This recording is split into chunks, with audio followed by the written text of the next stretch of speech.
Hi, thanks for tuning in to Davis Community Television here at Davis Media Access. We're here for another episode of In the Studio, and today I have with me guests from the California Native Grasslands Association. We're going to be talking about why grasslands matter, how that plays out here in Yolo County and around the state, and how you can get involved and get more information. So I would like to start by introducing my guest. I have on the far right here, I have Drew Rayburn, who's a board member. So welcome, Drew. Thanks for being with us today. And Diane Crumley, who is the administrative director for the organization and also a very well-known volunteer here at Davis Media Access. So welcome to a new capacity here. Thank you, Autumn. So I'm good. Really happy to be Throughout here. the show, we're going to be seeing some slides of the organization's work out in the field. And so as they come up, they'll sort of be fielding them one at a time and talking about them. But for today, we're going to start kind of with the big picture. How do you define grasslands and why do they matter? Let me start with Drew. Sure. Well, the definition of grasslands is sort of open to debate. But here in California, grasslands are thought of plant communities that are dominated by large grasses that we see on roadsides, fields, and oftentimes other trees, shrubs, or flowers may be there as well. Historically in California, much of the state was covered by grasslands. Starting several hundred years ago, grasslands began to decrease because of overgrazing, cultivation for agriculture, and things like that, including climate change. So now here in California, we have much fewer grasslands than we used to. And unfortunately, that means we've lost some very valuable ecosystem services as a result. Right, and California is known as the nation's breadbasket. We have all this agricultural activity, certainly in Yolo County. Right. We are known for that.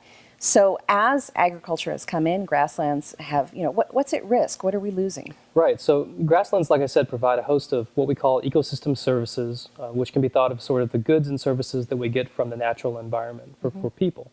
And in the case of grasslands, these include things like wildlife habitat, resources for pollinators, carbon sequestration, pulling carbon out of the atmosphere and storing it in the soil, as well as just the aesthetic value of looking out and seeing sort of iconic grasslands that define California for a lot of people. Right, so food sources are disappearing for Right. some of our native creatures is a big part of the problem, right? Right. And they in turn pollinate crops. So we're kind of shooting ourselves in the foot when we say goodbye to grasslands. Right, grasslands, especially with pollinators, grasslands are a host to a wide variety of pollinators that are economically important for a variety of California crops, for sure. Great.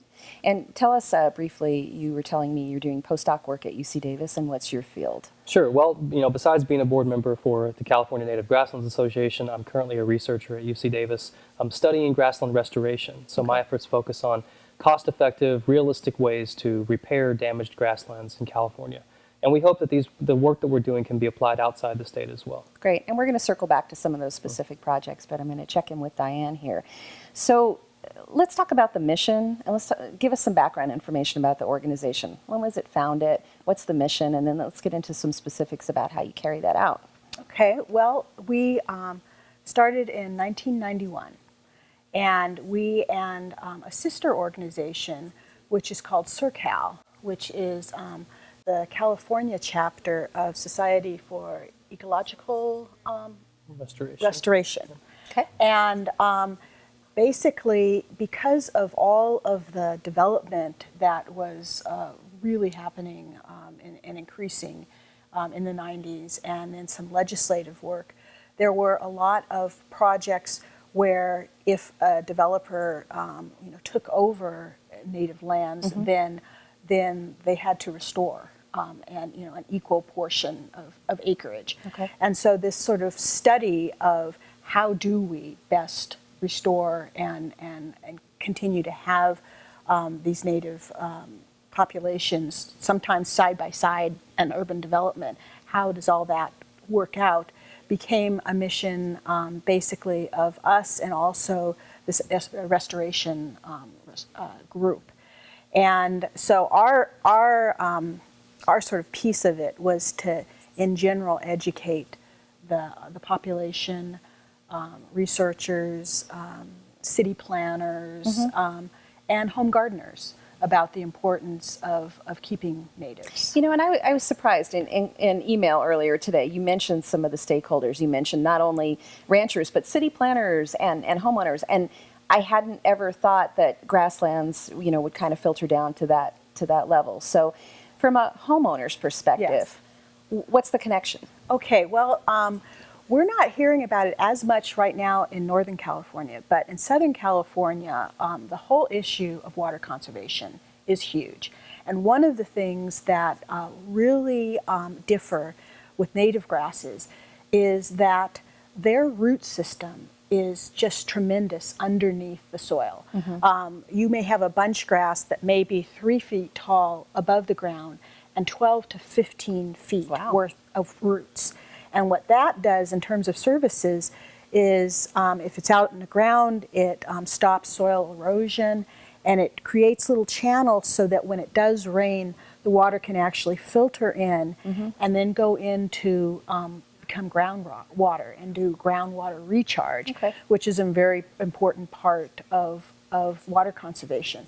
So, so cities, especially in Southern California, are basically saying to homeowners, we'll give you between $1,500 and $4,000 to remove your lawn, and we will help you do this, or you can bring in people. And so we, as Native Grasslands Association, are wanting to help and say, you don't necessarily just have to put a bunch of cactus in, that there are a whole variety of native plants. And one of the things I learned preparing for this conversation too is that you can plant drought-tolerant plants that aren't natives, and that presents a host of problems. So I will use the lantana that's planted out in front of Davis Media Access as an example.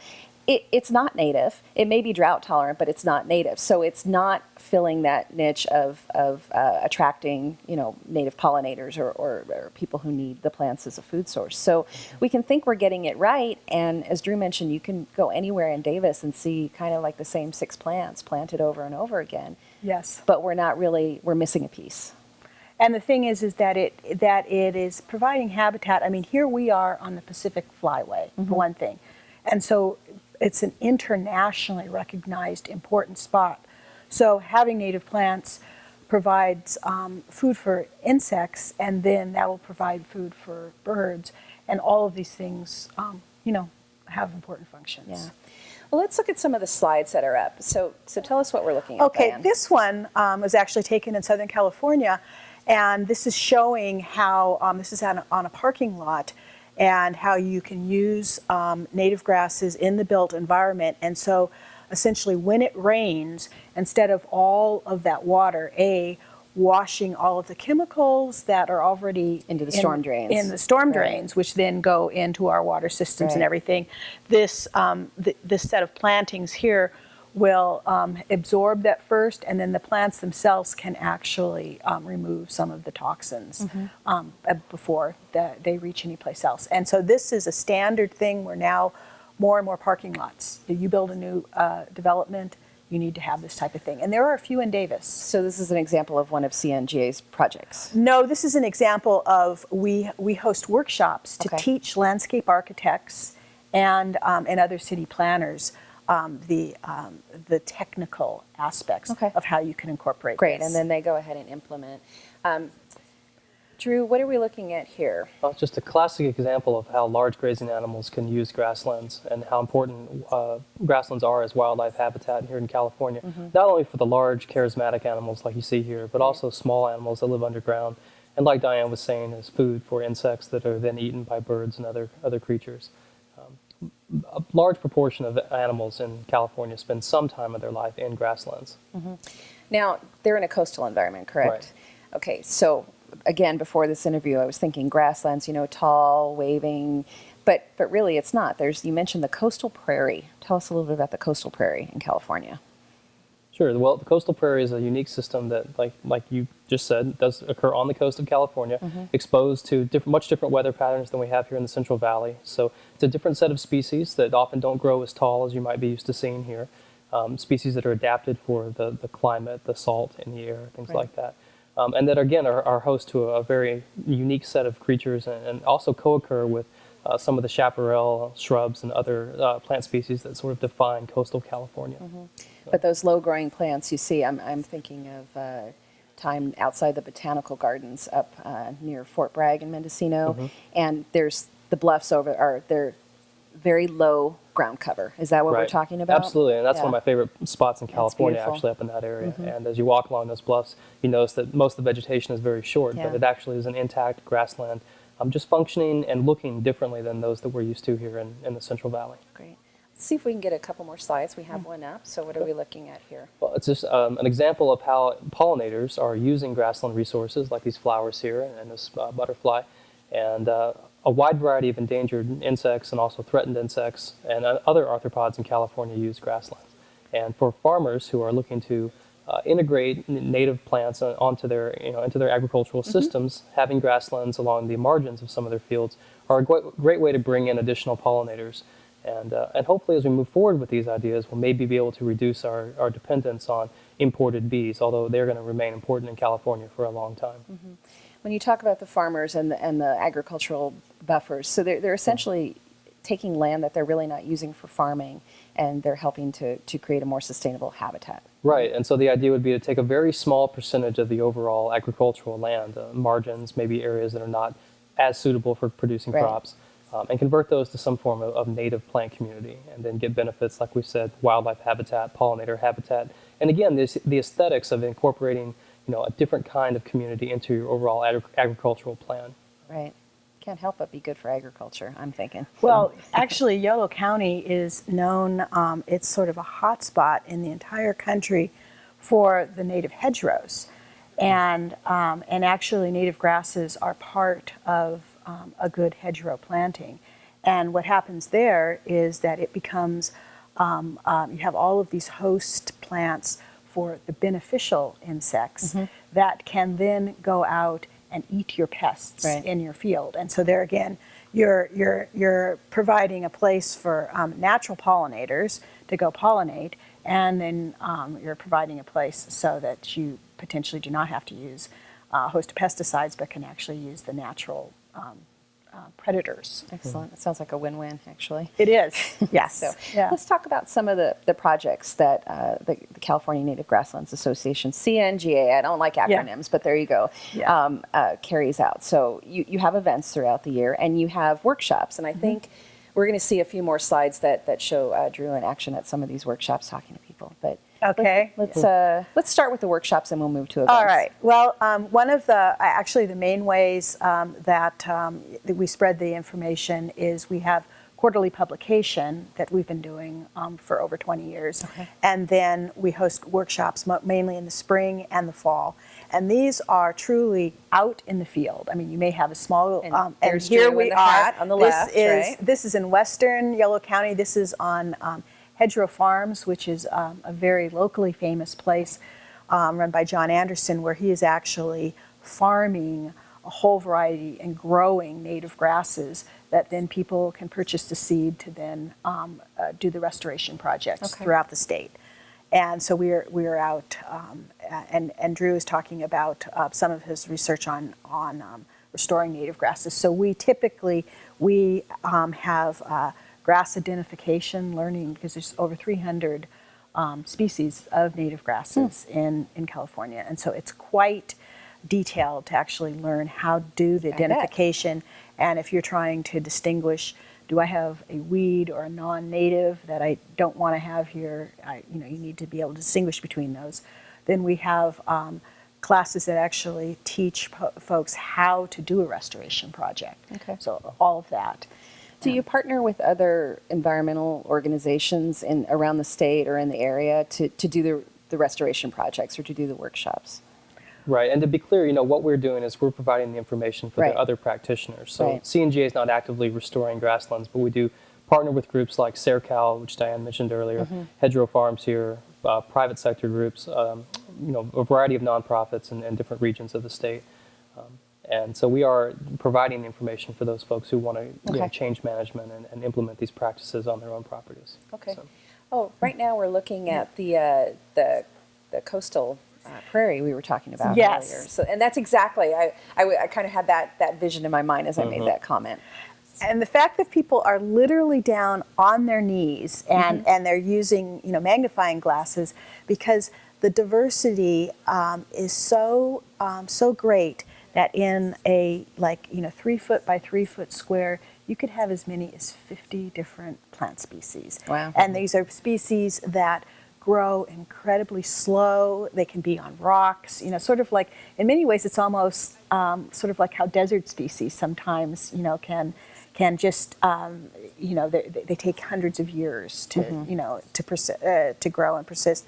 And so this is one of our 2-day learn how to do grass ID workshops, and literally you take experts out in the field. And of course, this is along Point Reyes, which is, it's an absolutely beautiful place. That's another sort of benefit of our workshops, is they're very, very lovely venues. And nice locales away from the valley heat.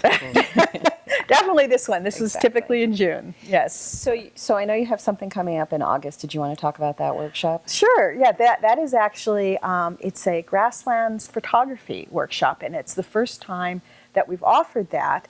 And the typical, one of the things that we find is that it's sort of hard to tell the story of Grasslands, because so oftentimes it's just, you just sort of look and you see a rolling hills of gold. Or, you can't, so you don't see really classic pictures that can show you all the different structures and maybe the complexity, all the wildflowers that are there, or that sort of thing. So because they're difficult to photograph, they don't show up as much in magazines and all of that. So we are lucky to have 2 Bay Area longtime professional photographers who are also ecologists and botanists and specialize in grasslands. And so we will be holding this first specializing in how to photograph these species in Richmond. It's going to be August 24th.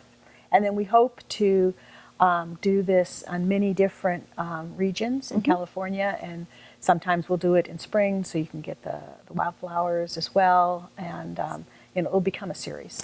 Let's mention your website now, which is? Okay, that is at www.cnga.org.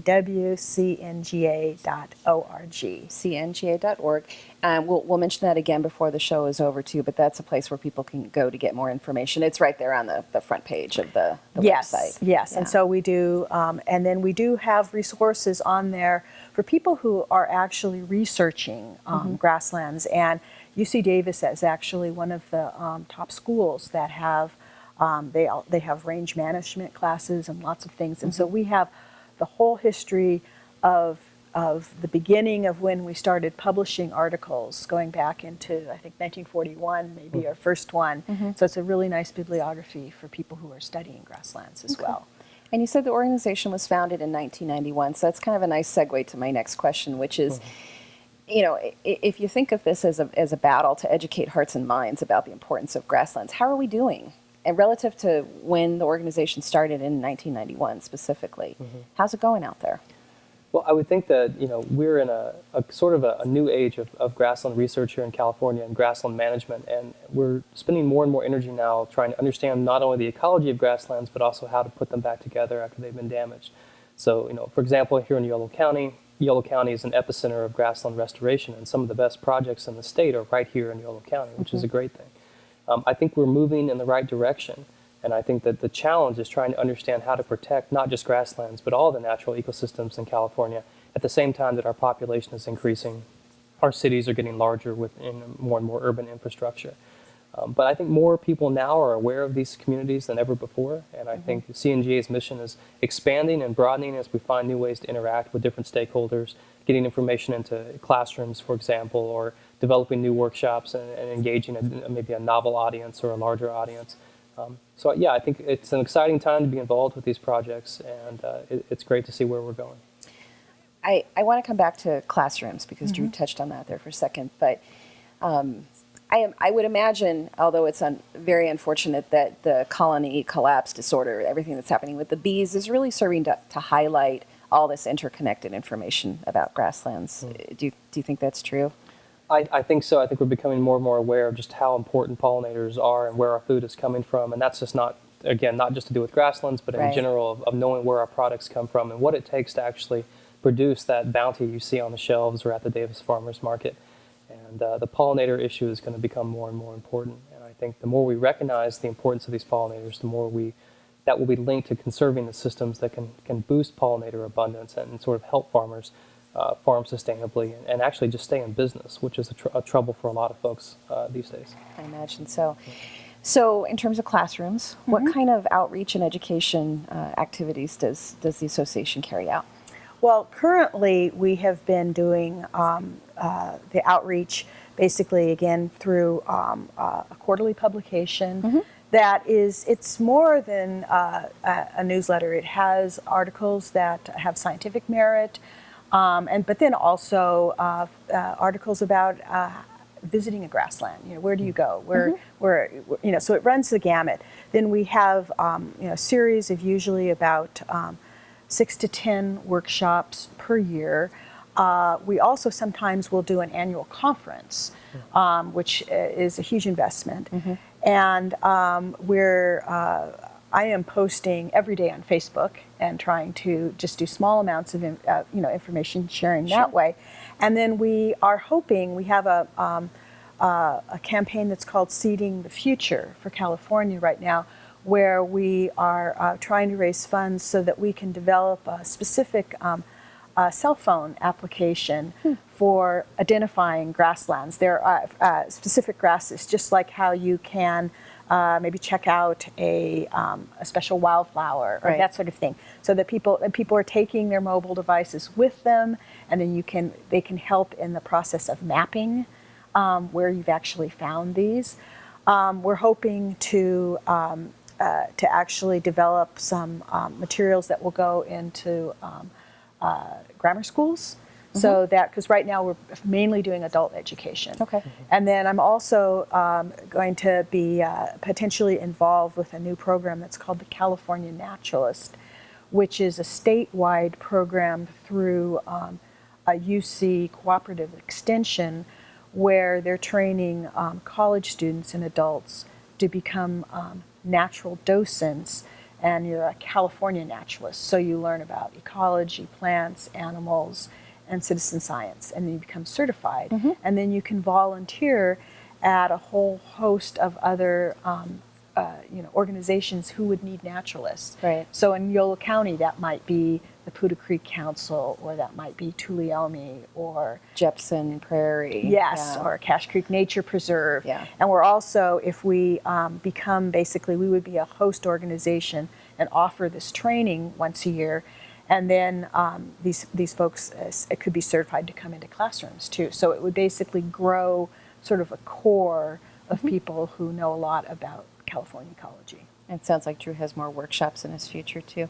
Right. So, one example of that is sometime in October, we'll probably most likely be offering what we call a restoration practices workshop, where we will be bringing people out into the field at a site that's either already undergone restoration or is slated to undergo restoration soon, and teaching people the actual techniques, showing them the implements, the different kinds of seed mixtures, and talking about the management that's required before you restore a site, during the actual restoration process, and also afterwards. And so that's going to be an exciting opportunity for people to see how that actually is done. Okay. What else haven't we covered about your work at the organization and the organization's work and how it carries out? Well, I think that that we're also trying to grow, because we are a statewide organization. We are very much based on, we have 15 board members, and who I have to say do an incredible job of contributing their time and effort, because when we do a workshop, our board members are typically the instructors. They're all experts, and so they are probably the best instructors, but it's a huge time investment. Sure. And so CNGA as an organization has had a long running sort of culture of very, very dedicated board members. But we're trying to also grow our membership in student chapters, like in colleges. Let's say have more university professors, up and down the state. And then I've been sort of tasked with growing our presence down in Southern California too, because there are a different set of issues, just again because of maybe greater urbanization, more need for water conservation, but still these things apply. And so we really are we are supposed to be, we are the advocates for California native grasses. And so we want to, I mean, Davis is a great place, and Yolo County is a great place to sort of show off some of our work in the Bay Area. But we're hoping to Having grown expand. up in Southern California, I do understand it's a very different scenario. What there are an awful lot of arboretums, public gardens, and botanical associations, and that seems like a great place to educate and get them on your bandwagon too. Yes, yeah, and there are some really great nonprofits who are working now to try to use native plants whenever possible in greening schoolyards, and then new public transportation projects where they're building metro links and all of that. They want all of that to be native plants as well, and so there's much more of a sort of a stronger movement down there. So we hope to bring our little piece to that as well. We're starting to wind down our time here, but just to kind of recap. So you're working with city planners. We saw how that played out with the built environment. We talked about that earlier. We talked about education components with adults and kids. We talked about homeowners. Can we just tell people now get rid of their lawns and plant native species? We can say that, right? I would say that everyone's entitled to their own opinion about landscaping, but there are some new options in California that are being developed to produce not only individual grasses that we've seen in some of these slides, but also water or sods actually that use less water that incorporate native species. And there's various levels of this. You don't necessarily have to have an entirely native front yard, to be engaging in water-wise conservation. But there are some new options emerging that CNGA often promotes that involve native species in these sods. And so you can still have a nice looking yard. You just have to water it a lot less, especially in the summer months, where around here it's very difficult to see the sprinklers come on every day and then know that the water's flowing into the street and those kinds of things. I think we can do better with that. If you look around Davis, there are some great looking yards where people have gotten creative and taken out the grass and put in some native plants. But it's a slow process, and I think we are moving in the right direction. Good to hear. So you mentioned Facebook under, I assume, California Native Grasslands Association. It's actually, I think it's CA Native Grassland. Okay. Is how you would find it. Okay, so CA Native Grassland, and on Twitter as well. We're not on Twitter yet. Moving in that direction. Yes. We've all got to move in that direction. And we'd like to hear from you. We have a contact us page on our website, again, cnga.org. And because we're really wanting to say, what would you like from us? Would you like us to do more workshops about, altering your yard or various things? So cnga.org. All right, and I'm going to wrap up the show. I want to thank you both for being my guest here today.